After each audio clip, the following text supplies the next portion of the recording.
La rando légère, la tanière de JR. Dans cette vidéo, je voudrais vous parler d'un problème que l'on rencontre énormément quand on est en randonnée en montagne.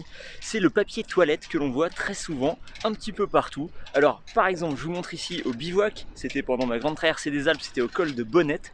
Donc regardez, un endroit magnifique. Et puis dès qu'on bouge un petit peu autour du campement, on s'aperçoit, regardez, ici sous une pierre, voilà, vaut mieux éviter de soulever cette pierre, hein. Déjà on aperçoit le papier toilette qui dépasse. Ensuite il n'y a pas besoin d'aller bien loin, on voit du papier qui traîne parce que oui, les gens pensent qu'avec un petit caillou dessus, bah, ça bougera plus. Ouais, il suffit d'un orage, etc. pour qu'après il se retrouve à l'air libre le papier et puis qu'il s'envole. Et puis on en retrouve partout. Regardez sur les chemins, regardez, il y en a partout. Alors les gens pensent que ça se dégrade dans la nature. Ouais, ça se dégrade, mais regardez, là ça fait quelques semaines, quelques mois qu'il est dehors. Et voilà, il est toujours là. Et d'ici à ce qu'il n'y ait plus rien, et ben, il y en a encore quand même pour un petit moment. Alors qu'est-ce qu'on peut faire pour éviter de polluer visuellement et puis de polluer tout court avec le papier quand on a besoin de faire justement ses besoins, dont la grosse commission, dans la nature? Alors la meilleure solution, c'est de creuser un trou, faire ses besoins dedans et reboucher le trou. Voilà, parce que comme ça se voit pas de l'extérieur. Il y a plein de petites bêtes dans la terre qui vont aller manger tout ça. Alors pour creuser, on pourrait se dire, ouais, avec la pointe de mon bâton, voilà, je creuse un trou, c'est tout bon. Ouais, alors je sais pas si vous avez déjà essayé de creuser avec la pointe du bâton, mais techniquement c'est vraiment très difficile et ça va pas être faisable. La meilleure des solutions, c'est d'utiliser une pelle. Alors comme on est sur une chaîne de randonnée légère, on va utiliser des pelles ultra light. Moi celle que j'utilise, c'est celle-ci, la Vargo Dig Dig Tool. Elle est très légère, elle est très pratique pour creuser. Regardez, on peut creuser très facilement des jolis trous. Et après voilà, on fait son affaire dans le trou. On rebouche, vous voyez, si vous avez bien découpé, regardez comme sur l'image ici, si vous avez bien découpé, c'est super facile de remettre. Alors, petit conseil technique, vu qu'il va y avoir votre production dans le trou, donc il va falloir couper un petit peu votre mode de terre, parce que voilà, sinon ça va déborder, enfin bref. Du coup, vous tassez, vous appuyez dessus, vous remettez un petit peu d'herbe, vous bougez avec des petites brindilles au-dessus, et franchement, impossible de savoir que vous êtes passé par là. Un petit conseil, mettez 2 bâtons en croix à l'endroit où vous êtes passé, voilà, pour les initier, pour se dire, ah, il faut que j'évite de creuser ici. Bon, après, la probabilité que quelqu'un creuse pile au même endroit est relativement faible.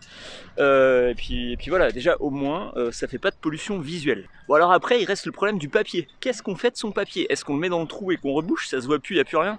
Ouais, mais c'est pas très écologique, c'est pas très bon pour la nature. À part peut-être si vous utilisez du papier biodégradable qui est un peu meilleur, qui est, voilà, il y a un petit peu moins de trucs chimiques dedans que le papier qu'on utilise habituellement aux toilettes. Mais c'est pas la meilleure solution. La meilleure solution, et ben en fait, c'est de pas laisser de papier. Donc c'est soit de repartir avec.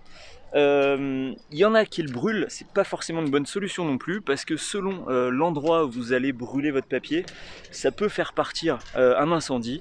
Oui, sous la terre, il y a des racines, il y a plein de choses. Bref, c'est pas conseillé de brûler votre papier.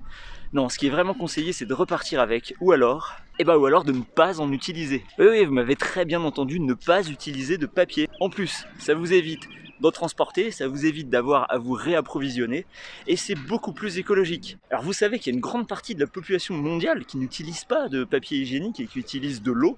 On prend souvent l'analogie de dire mettez-vous de la boue sur votre bras et puis prenez du papier toilette et puis essayez de l'enlever. Voilà, est-ce que ça marche bien? Maintenant faites la même chose avec de l'eau, encore mieux avec de l'eau et du savon. Quelle est la méthode la plus efficace? Je pense que vous avez trouvé. Et ben c'est pareil en rando. En plus, ce qui est génial, c'est que du coup, comme ça permet d'avoir une hygiène irréprochable. Continuons dans les détails, ça évite les irritations, ça évite plein de choses. Se sentir propre, c'est vraiment génial. Donc la meilleure solution, ne pas utiliser de papier toilette.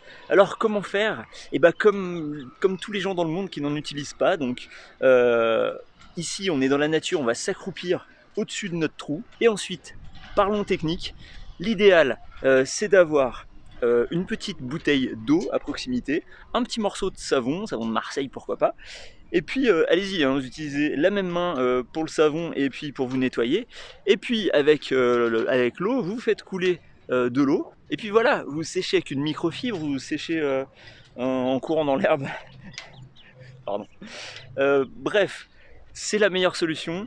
C'est un sujet, franchement, j'en ai pas souvent vu en vidéo, voilà, donc je pense que c'est très important quand même d'en parler pour contribuer, pour éviter qu'on voit tout ce papier toilette partout dans la nature. Donc voilà, sujet un peu délicat.